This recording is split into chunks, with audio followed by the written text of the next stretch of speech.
हिमाचल प्रदेश के मुख्यमंत्री ने आज शनिवार को शाहपुर के चंबी मैदान में आयोजित राजकीय महिला दिवस कार्यक्रम में पहुंचकर इस अवसर पर उन्होंने राज्य भर से आई आंगनबाड़ी कार्यकर्ताओं और 10वीं परीक्षा में उत्कृष्ट प्रदर्शन करने वाली छात्राओं को सम्मानित किया।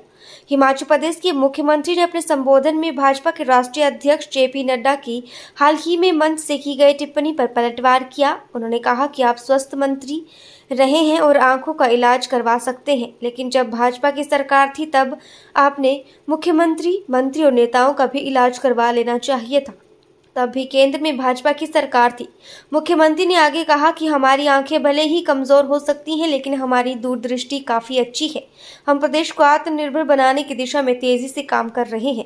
कार्यक्रम के दौरान मुख्यमंत्री ने शाहपुर में सब जज कोर्ट, डीएसपी कार्यालय खोलने की घोषणा की। उन्होंने राजकीय वरिष्ठ माध्यमिक पाठशाला रैत को Rajiv Gandhi day boarding school बनाने, गुरु रविदास भवन शाहपुर के निर्माण के लिए 25 लाख रुपए, दरीणी में जल शक्ति विभाग का सेक्शन खोलने तथा रिडकुमार में 2000 लीटर क्षमता का बल्क मिल्क कूलर स्थापित करने की घोषणा की। उन्होंने पीएचसी रिडकुमार को सीएचसी बनाने, सिविल अस्पताल शाहपुर में ऑक्सीजन प्लांट स्थापित करने, अल्ट्रासाउंड और डायलिसिस की सुविधा प्रदान करने की घोषणा की।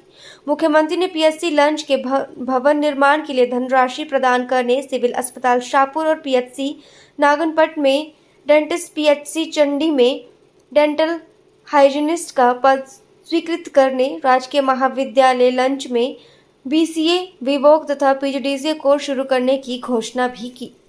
भारतीय जनता पार्टी के राष्ट्रीय अध्यक्ष कहते हैं, मैं ऐसा डॉक्टर हूं, आंखें तो ठीक कर सकता हूं पर रोशनी नहीं दे सकता हूं। ये कैसे आंखों के डॉक्टर हैं? कोई मरीज अगर आंखों के डॉक्टर के पास जाता है तो ये समझ कर जाता है कि वो रोशनी देगा। अच्छा तो ये होता, आप राष्ट्रीय अध्यक्ष है, हमारा बड़ा हिमाचल प्रदेश से है, आप पिछली भारतीय जनता पार्टी की पूर्व की जयराम ठाकुर की सरकार थी, उनकी आंखें ठीक करते, उनको रोशनी देके जाते तो आज प्रदेश की संपदा को आप लुटने से बचा सकते थे। आपने प्रदेश की संपदा को लुटाया है। आने वाले समय में हम एक एक पन्ना इस जनता की अदालत में लाएंगे। किस प्रकार गरीब जनता की संपदा को, आम जनता के पैसे को, किसान के अधिकार को, महिलाओं के हक को पिछली भारतीय जनता पार्टी की सरकार ने लुटा कर रख दिया। 1000 के करीब संस्थान खो दिए। आज हिमाचल की जनता में शिक्षा संस्थान तो खोल दिए जाते हैं, लेकिन टीचर उपलब्ध नहीं होता। क्या किसी तरह मैं चुनाव जीत जाऊं, यहां प्राइमरी स्कूल खोल दो, सीनियर सेकेंडरी स्कूल खोल दो। गुणात्मक शिक्षा में जो बच्चे हम गांव के स्कूलों में पढ़ने भेजते हैं, उन बच्चों की पढ़ाई का अगर पूरे हिंदुस्तान में गुणात्मक शिक्षा का अध्ययन किया जाए तो हमारा प्रदेश 21वें स्थान पर है। 5वीं का बच्चा दूसरी की किताब नहीं पढ़ सकता था। इसका क्या मतलब हुआ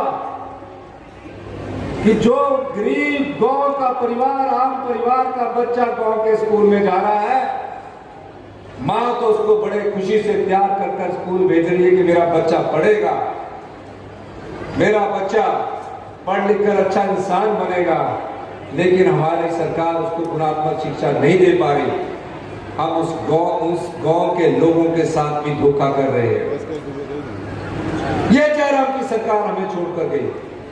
2 साल के प्रयास में हमारी सरकार ने ये साबित कर दिया और पूरे हिंदुस्तान में जो उसका सर्वेक्षण 2 साल बाद हुआ, आज हम उस दिशा में पूरे हिंदुस्तान में पहले स्थान पर आए।